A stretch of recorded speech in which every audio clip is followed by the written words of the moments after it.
ప్రార్థన చేసుకుందాము.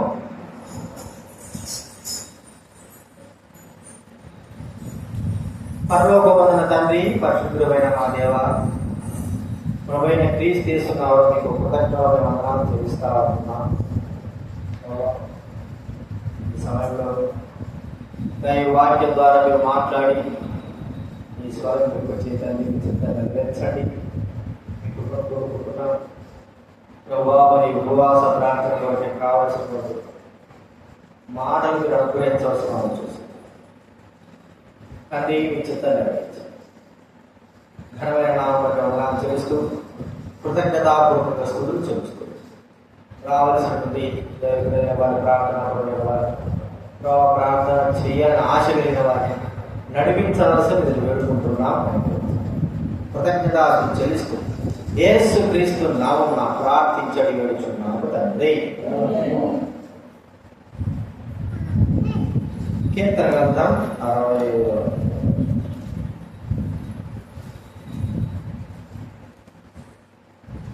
65వ కీర్తన 2వ వచనం అందరం చదువుతుందా? దైవ గ్రంథంలో నుండి 65వ కీర్తన.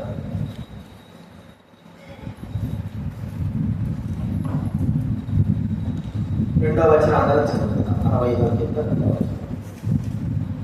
ప్రార్థన ఆలకించువాడా సర్వ శరీరుని ఎంతకు వచ్చేదను. ప్రార్థన ఆలకించువాడు. మరి ఆయన అన్నాడు కదా, నేను ఆలకించుకున్నట్లు ఆ చెవులు బంధం కాలేదు అని. చూడండి, కీర్తన యెషయా గ్రంథంలో మాట్లాడుతుంది. యెషయా గ్రంథం 59వ అధ్యాయం. యెషయా గ్రంథం 59వ అధ్యాయము మరి మొదటి వచ్చిన అందరం చదువుకుందా? యెషయా గ్రంథం 59వ అధ్యాయం మొదటి వచనము అందరం చదువుకుందాం. రక్షింపై ప్రేరకై ఉన్నట్లు యెహోవా హస్తము పురచకాలేదు, విననేరకై ఉన్నట్లు ఆయన చెవులు మందము. అంటే ప్రార్థన ఆలకించేవాడు. ఆయన రక్షింపలేకపోవడానికి ఆయన హస్తాలు పురచ అంటే చిన్నవిగా, ఆయన హస్తాలు బలమైన చిన్నవి కావు. ఆయన హస్తముల చేత భూమిని ఆయన నిర్మించినాడు కాబట్టి ఆయన హస్తాలు గొప్పవి. వెన్నేరకున్నట్లు ఆయన చెవులే మందం కాలేదు, అంటే చెవులు వాడే కాదు. అంత గట్టిగా వచ్చినా కూడా వినపడుతుందా లేదా అని కాదు. చిన్నగా మనసులో ప్రార్థన చేసినా కూడా ఆయన వినగలిగేవాడు.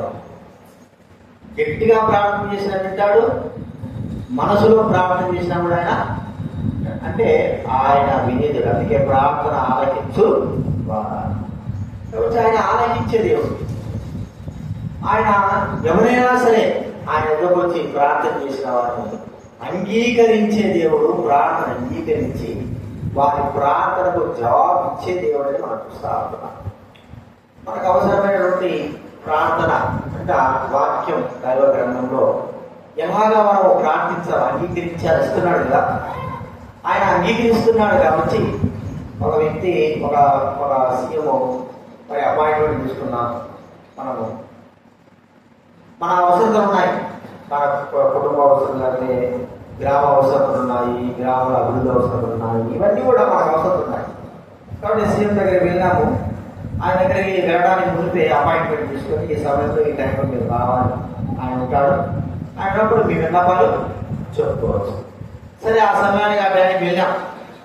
వెళ్ళిన తర్వాత మనం విన్నపాలు చెప్పకుండా ఏదో చెప్పినామనుకో ఎట్లుంటా చెప్పండి. ఆ సమయం అంతా కూడా వ్యర్థం. మనం వెళ్ళింది మన గ్రామ అభివృద్ధి కొరకు వాటి యొక్క పరిధులు. మనం ఆ విషయాలు చెప్పుకోకుండా ఏదేదో మాట్లాడామంటే ఆ సమయం అంతా కూడా వ్యర్థమైపోతుంది. అనగా మనకు మన విని మాకు జవాబు ఇవ్వడానికి కూడా ఒక సీఎం ఎలాగైతే సిద్ధంగా ఉంటాడో మన పరలోక దేవుడు కూడా అలాగే సిద్ధంగా ఉంటాడు. తన యుద్ధకు వచ్చే వారి యొక్క ప్రార్థన, వచ్చిన వారి యొక్క ప్రార్థన వినడానికి కొరకే ఏం ప్రార్థన చేస్తున్నారు, ఏమని మొరపెట్టుకుంటున్నారు, ఏమని అడుగుతారు ఆయన ముందుగానే తెలుసు. అయితే మనకు వెళ్ళే సమయంకి ఆ సమయంలో ప్రభు దగ్గరికి వెళ్ళి మనం వేడుకునేటివి కాకుండా ఏదేదో అవసరమైనవి అనవసరమైనవి మనము మొరపెడితే దానివల్ల ప్రయోజనము అవసరమైనది మొరపెట్టవలసిన వారంగా ఉంటారు. సరే, ఎలాగ ప్రార్థన కోసం ఒక వ్యక్తి ప్రార్థన చేసుకుంటారు, ఎలాంటి యొక్క ప్రార్థన ఆయన చేసుకుంటారు చూడండి. నెహెమ్యా గ్రంథం 1వ అధ్యాయము 1 నుంచి 6 వచనాల వరకు మార్చి చదువుతుందా. నెహెమ్యా గ్రంథం 1వ అధ్యాయం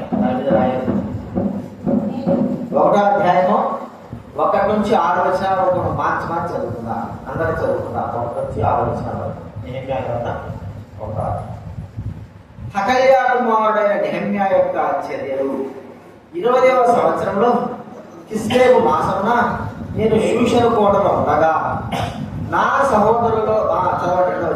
సహోదరులో హనానీ అనే ఒకడు యూదులకు వచ్చి చెరపట్టబడిన శిక్షను తప్పించుకున్న యూదులు వచ్చు శేషం వచ్చు. నేను వారిని అనగా వారు చెరపట్టబడిన వారిలో శేషించిన వారు ఆ దేశంలో బహుగా శ్రమను నిందను పొందుతున్నారు. మరియు యెరూషలేము యొక్క ప్రాకారము పడద్రోయబడినది, దాని గుమ్మములను అగ్ని చేత కాల్చబడిన నాతో చెప్పిరి.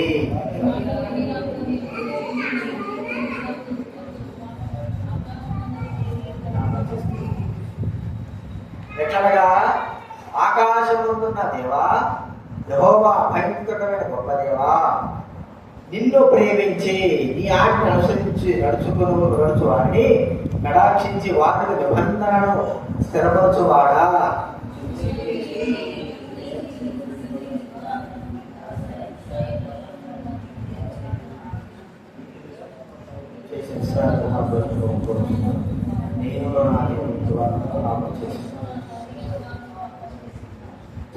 ఇక్కడ నెహెమ్యా గురించి మనం చూస్తా ఉంటే దేవుడు చేయుచున్నాడు. నెహెమ్యా యొక్క పేరుకి అర్థం ఏంటంటే దేవుడు చేయుచున్నాడు. నెహెమ్యా మరి బహుళ దేశంలో చెరగా ఉన్నాడు.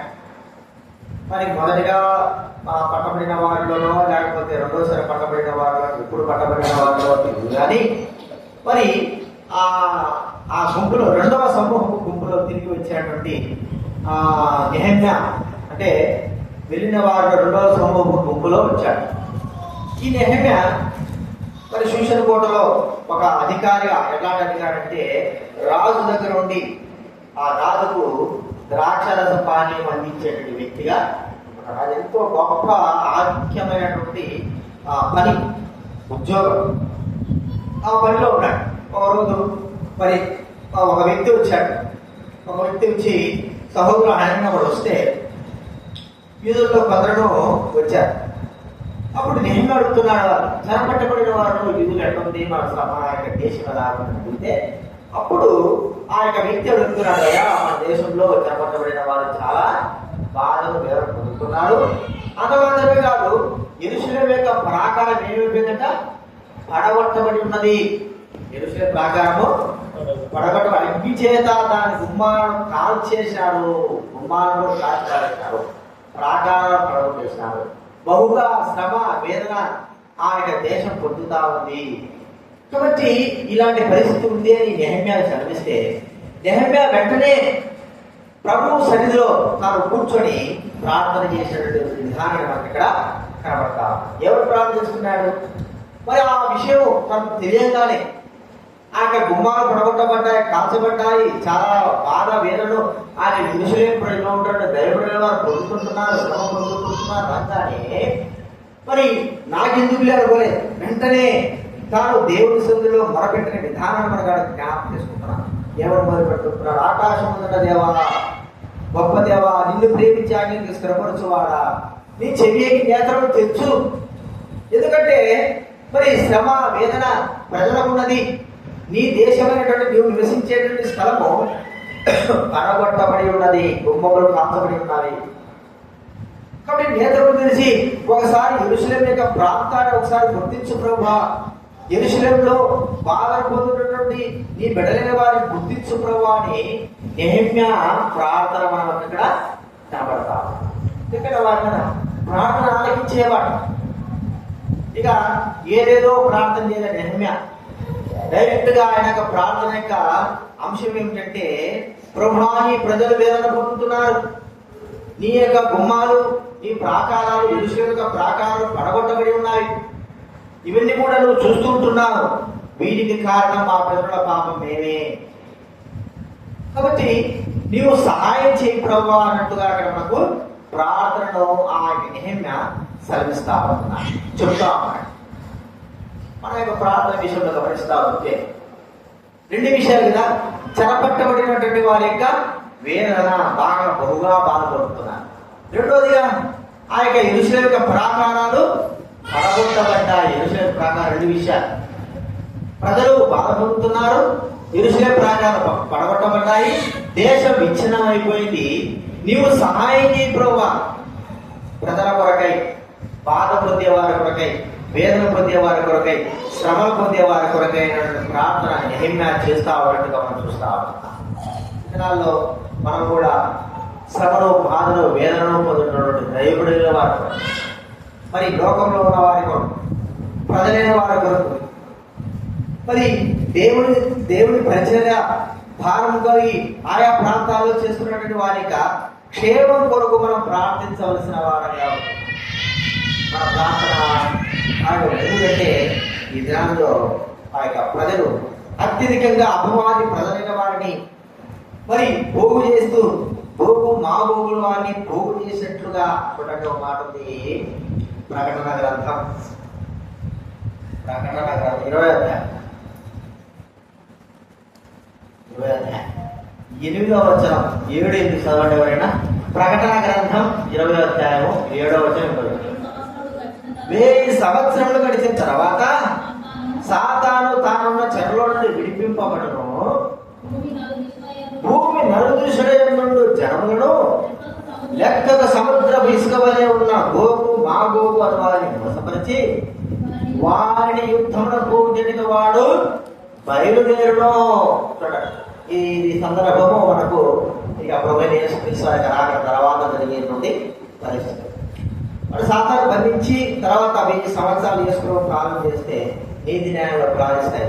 తర్వాత బంధింపబడిన సాతాను ఒలిపింపబడిన వెంటనే వాడు భూలోకంలో ప్రజలందరినీ పోగు చేసి దేవుని విరోధంగా వాడు ఏం చేస్తాడు, తీసుకొస్తాడు. అంటే ప్రజలందరినీ కూడా మోసపరిచేటువంటి వ్యక్తిగా మనం చూస్తూ ఉంటున్నాం.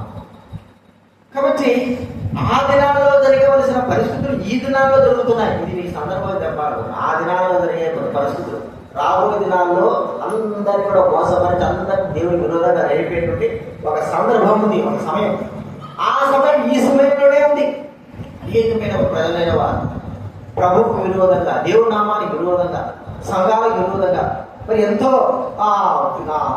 పరిస్థితులు చూస్తా ఉంటే మరి ఎన్నో పరిస్థితులు, ఎంతో మంది వేరే యూట్యూబ్లో చూస్తూ ఉంటే ప్రభువును మరి దూషించడము, దైవములను దూషించడము, లేకపోతే వాటిని పట్టడము, వాటిని చంపడము, సంఘాలను పడగొట్టడము, ఇవన్నీ కూడా జరుగుతున్నటువంటి పరిస్థితులు. అంటే దేవుడి రాజ్యమును పోల్చడానికి కొరకై దేవుడి ప్రజలను మరి భ్రమపరిచి, లేకపోతే వారిని కష్టపరిచి, వారిని వేదపరిచి, వారిని నష్టపరచడానికి కొరకై అపవాది అనేకమైన రీతిలో జరిగిస్తున్నటువంటి కార్యములు. ఆ దినాల్లో బబులోనులో మరి ప్రజలైన వారు, చెరలోకి వెళ్ళిన వారు, యెరూషలేముకు వెళ్ళిన వారు శ్రమ, బాధ, వేదన పొందుతున్నారని వినికిడి వారి కొరకైనటువంటి ప్రార్థన నెహెమ్యా చేస్తూ వచ్చారు. ఈ దినాల్లో మనం కూడా ఆయా ప్రాంతాల్లో దైవ సేవా పరిచయంలో బాధను, వేదనను, మరి కష్టాలను, ఇరుకులు, ఇబ్బందులు పొందినటువంటి దైవములు కావచ్చు, విశ్వాసులు కావచ్చు, రహస్యంగా ఉంటున్న వారు కావచ్చు, వారి క్షేమం కొరకై మనం ప్రార్థించవలసిన వారం కావాలి. ప్రభు కూడా అదే మాట చెప్తూ వచ్చారు. ఎవరు చూడండి, తిమోతి రాసిన పత్రికలో క్షమించాలి, ఎఫెసీ పత్రిక 6వ అధ్యాయం 18 వచ్చిన ఎఫెసీ పత్రిక 6వ అధ్యాయం 18 వచ్చిన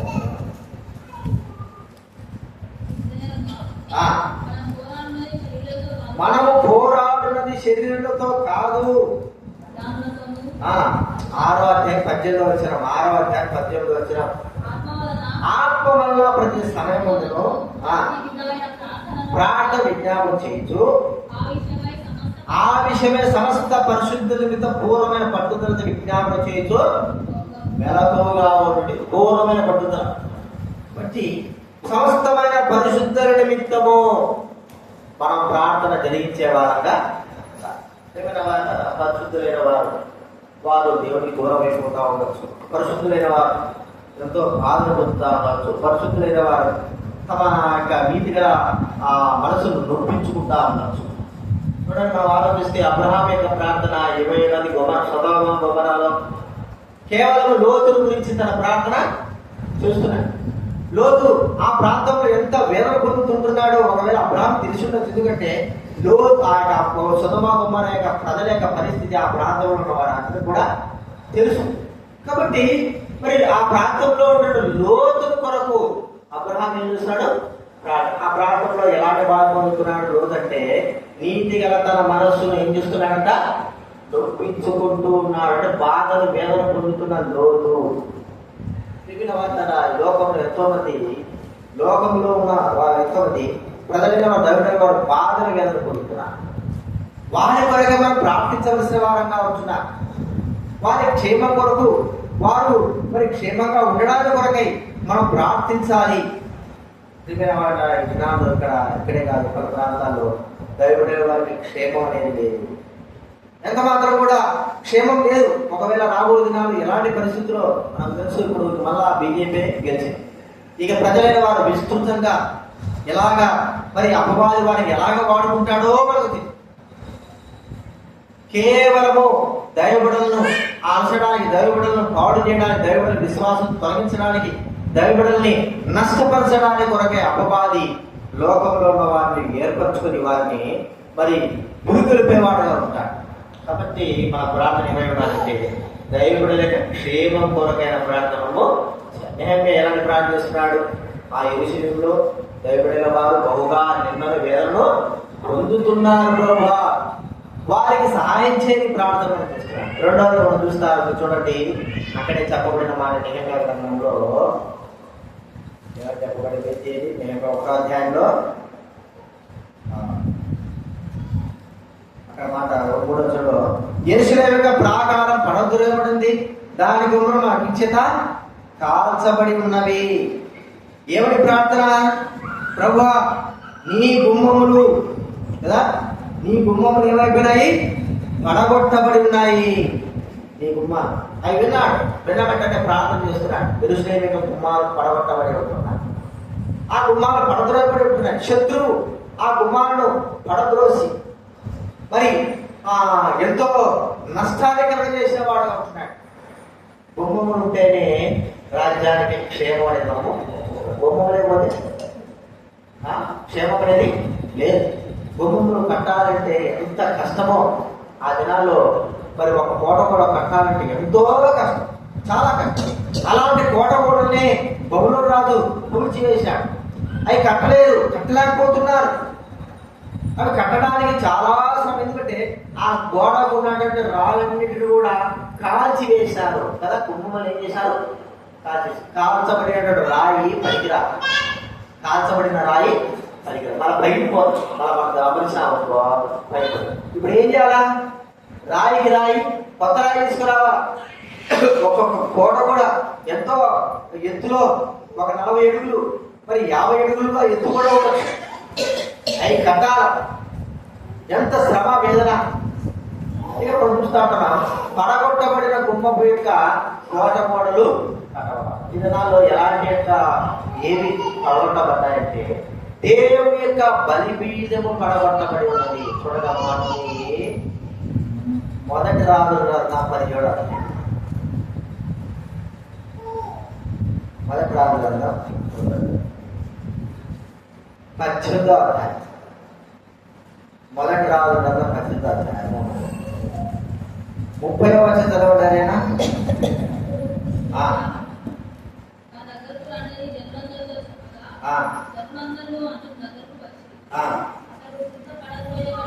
కింద పడద్రోయబడి ఉన్న యెహోవా బలిపీఠమును బాగు చేసి ఏం పడబడింది?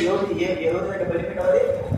దేవుని యొక్క బలిపీఠం, యెహోవా దేవుని యొక్క బలిపీఠం పడద్రోయబడింది. ఆ పడద్రోయబడిన బలిపీఠాన్ని మళ్ళా కట్టినాడు. మరి ఏలియా మళ్ళా కట్టినాడు.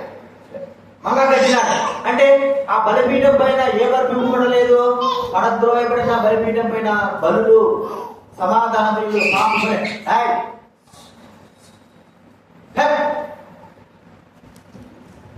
సమాధాన బలులు, మరి పాప పరిహారార్థ బలులు అర్పింపబడకోకుండా ఎన్ని దినాలైందో అన్ని కూడా దేవునికి యెహోవా దేవునికి అర్పింపబడదు. మరి ఏ బలిపీఠాలు కట్టబడ్డాయంటే బయలు యొక్క బలిపీఠాలు. మరి బలిపీఠాలు ఎన్నో ఉన్నాయి, కానీ యెహోవా యొక్క బలిపీఠం, అసలైన బలిపీఠం ఏమైపోయింది? పడద్రోయ బలిపీఠం. ఇప్పుడు ఏం చేశాడు ఏలియా? వచ్చి ఆ బలిపీఠాన్ని కట్టినాడు. బలిపీఠం కట్టబడితేనే, బలులు అర్పింపబడితేనే దేవుడు గొప్ప కారణుడు. అనగా ఆ బలులు అనేది మనం చూస్తామంటే రక్షణకు కారణము. బలు లేదేది కారణం అది రక్షణ. చూస్తామంటే యోగు గ్రంథం 1 గమనిస్తే యోగు ఏం చేశాడు? ప్రతి దినము తన కుటుంబం కొరకు, తన పిల్లల కొరకు బలిపీఠం పైన బలులను అర్పిస్తూ వచ్చాడు. ఆ బలులు అర్పించడం ద్వారా తన చుట్టూ కంచె నిలబడుతూ వచ్చింది. తన చుట్టూ దేవుని యొక్క ప్రాకారం ఉంచబడుతూ వచ్చింది. కాబట్టి బలిపీఠం అనేది ఏంటంటే ప్రాకారము లాంటిది. ప్రాకారాలు ఏమైపోయినాయి? పడద్రోయబడ్డాయి. ప్రాకారాలు పడద్రోయబడితే శత్రువు ఏమైపోతాడు? అవలీలగా లోపలికి వచ్చేస్తాడు, స్వాధీనపరుచుకుంటాడు.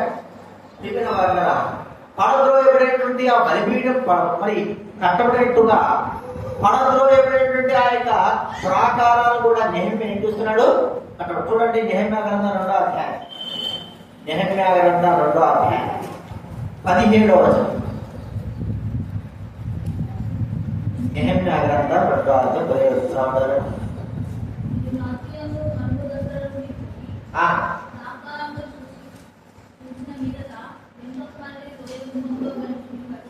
రెండో అధ్యాయం 17వ వచనం. ఐదో వార్త విన్నట్లంటే మీకు తెలిసి ఉన్నది, యెరూషలేము ఎట్టి పాడైపోయిన మీరు చూసి ఉన్నారు. మనకు ఇక మీదట నింద రాకుండా మరలా కట్టుదము రండి.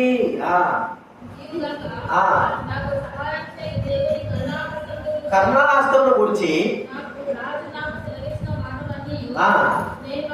చెప్పితిని. అందుకు వారు చెప్పి చూడండి, మంచి కాలం ఏంటి? ఏ కాలం ఇది? యెరూషలేము యొక్క ప్రాకారాన్ని కట్టబడము. యెరూషలేము యొక్క ప్రాకారం కట్టబడడానికి కొరకై వాళ్ళు పూనుకున్నారు.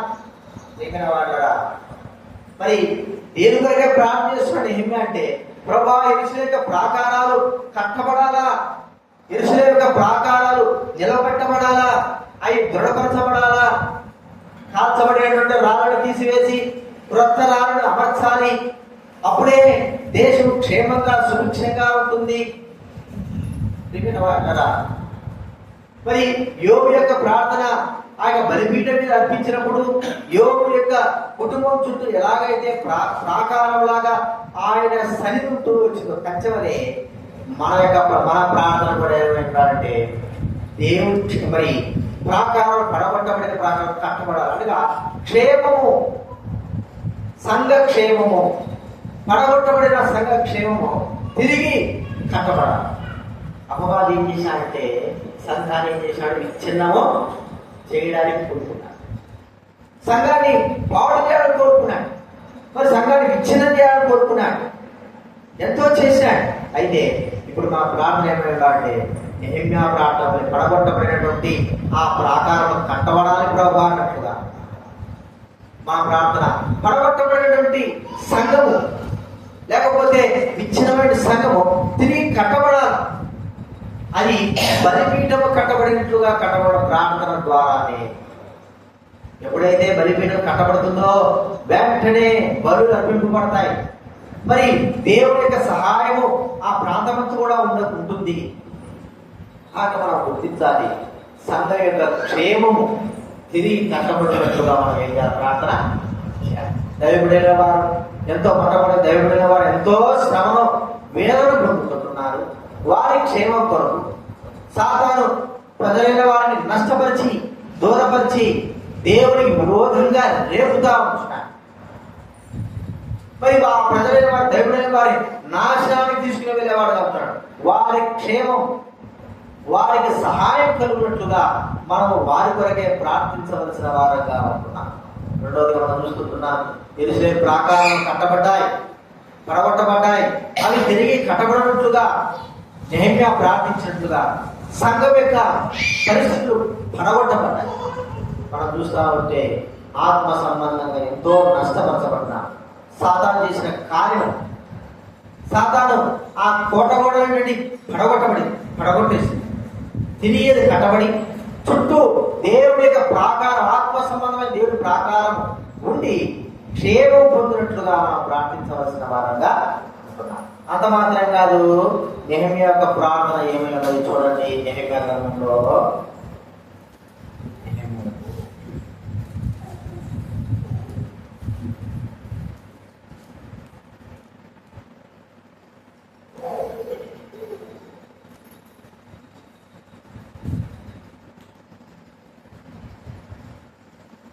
ఒకటో అధ్యాయము 11వ వచనం.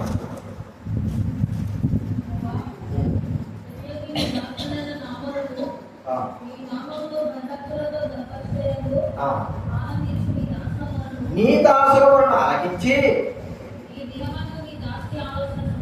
సఫలపరిచి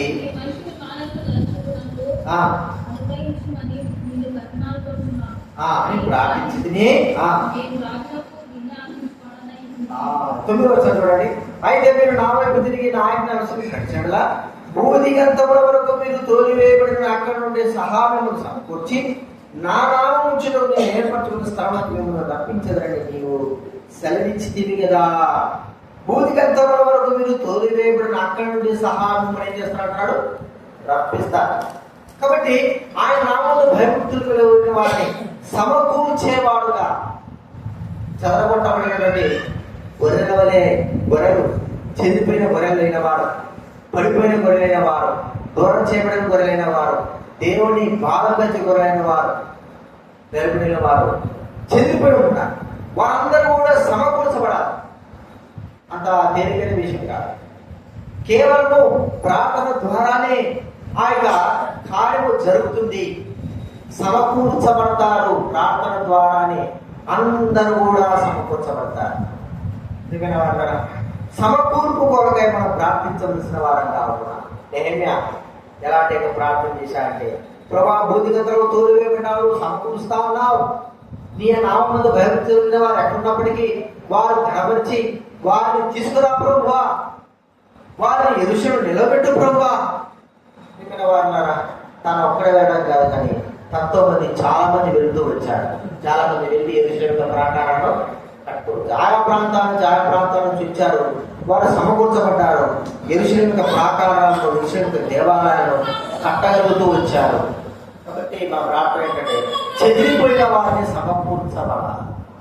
చెదిరిపోయిన వారు మరి సాతాను తోడేలు రూపంలో అనేకమైన వారు భయపెట్టి వారిని చెదరగొట్టి దూరం చేసి పలు విధాలుగా రానికుండా చేయడం. మనకు తెలుసు, పావురాలు మాయపోయి పావురాలు మనం ఇళ్ళకి వస్తూ ఉంటాం. అక్కడ జిల్లాలో ఎక్కువగా పావురాలు పెంచుతూ ఉంటారు. గూళ్ళు కట్టుకొని పావురాలు. ఈ పావురాలు మరి అంత నేర్పుతో వస్తూ ఉంటాయి, వెళ్తూ ఉంటాయి. యజమానుల దగ్గర మరి ఆ గింజలు వేస్తే చేతిలో వచ్చి కూడా వారిని చూస్తూ ఉంటాం. అయితే ఇంతగా మరి చక్కగా ఉన్నటువంటి నిష్కపటమైన పావురాలు మరి తన యజమానులకు వస్తూ ఉంటే ఉన్నటువంటి పావురాలను కూడా చెల్లిపోతాయి. ఒక్కసారి ఎందుకు చెల్లిపోతాయంటే, ఏదో ఒక పిల్లి రావడమో, పాము రావడమో, ఒక భయం కల్పించేటువంటిది ఏదో ఒకటి ఆ యొక్క గూళ్ళో జరిగిందనుకో, ఇక గూట్లోకి యొక్క పావురాలు అక్కడ ఎక్కడి కూడా రాలేదు, ఇక వెళ్ళిపోతాయి. అంతే. ఎంతగా ఉన్న పావురాలైనా సరే ఇక ఆ ప్రాంతానికి అసలుకే భయపడిపోయి, ఒక్కసారి భయపడిపోయాయంటే వెళ్ళిపోవడం. కాబట్టి అలాగా సాతాను తోడేల రూపంలో వచ్చి అనేకమైన వారిని ఏం చేసింది? భయపెట్టి, లేకపోతే వారిని దూరపరిచి, లేకపోతే వారిని దేవుడికి దూరంగా చేసేసి మనం ఆలోచిస్తూ ఉంటే ఎంతో మంది ఇక్కడ మనం చూస్తాం నెహెమ్యా గ్రంథంలో ఎంతో మంది చెదిరిపోయి ఉంటున్నారు. దూర దూర ప్రాంతంలో చాలా మంది యెరూషలేము ప్రాకారం పడగొట్టబడ్డాయి రండి అంటే రాని వారు ఎంతో మంది ఉన్నారు.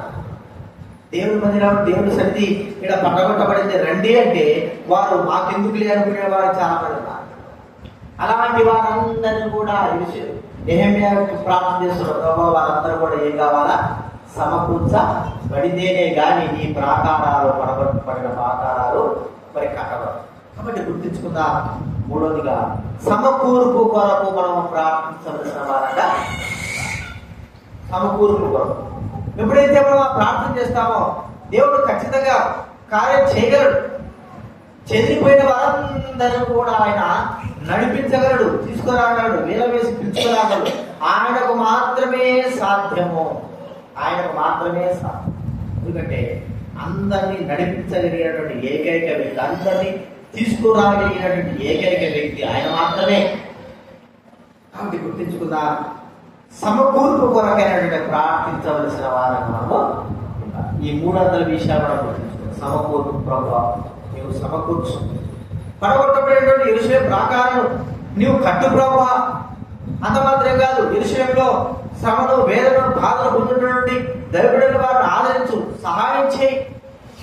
అలాగే నేను ప్రార్థించినట్టుగా మన ప్రార్థన కూడా అనేకమైన దైవజనుల వారు పలు ప్రాంతాల్లో పలు దేశాల్లో మరి ఎంతో శ్రమను వేదనను భయభీతులతో మరణాపాయాలతో ఉంటున్నారు.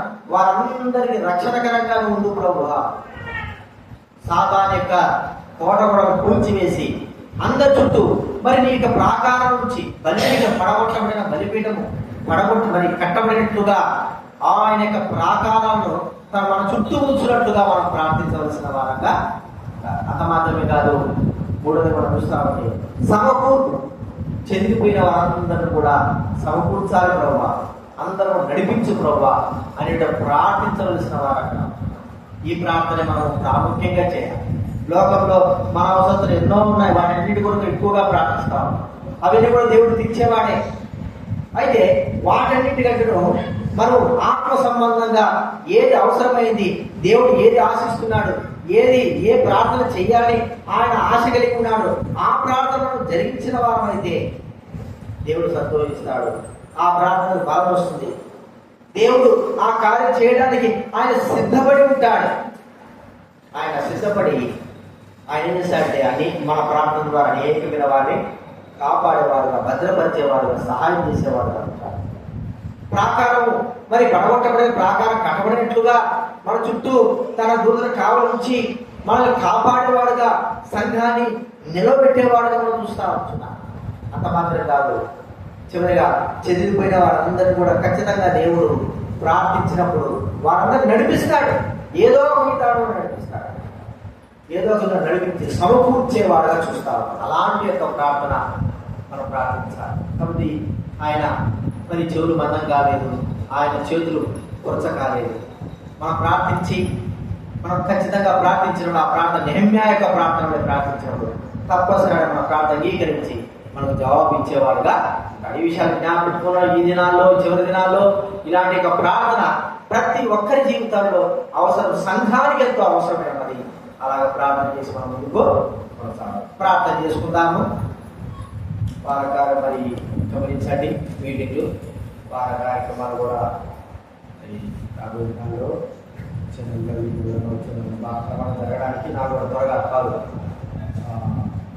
బాగా ఇళ్ళలో మీటింగ్లు జరగడానికి కొరకే మనం ప్రార్థన చేసుకుందాము.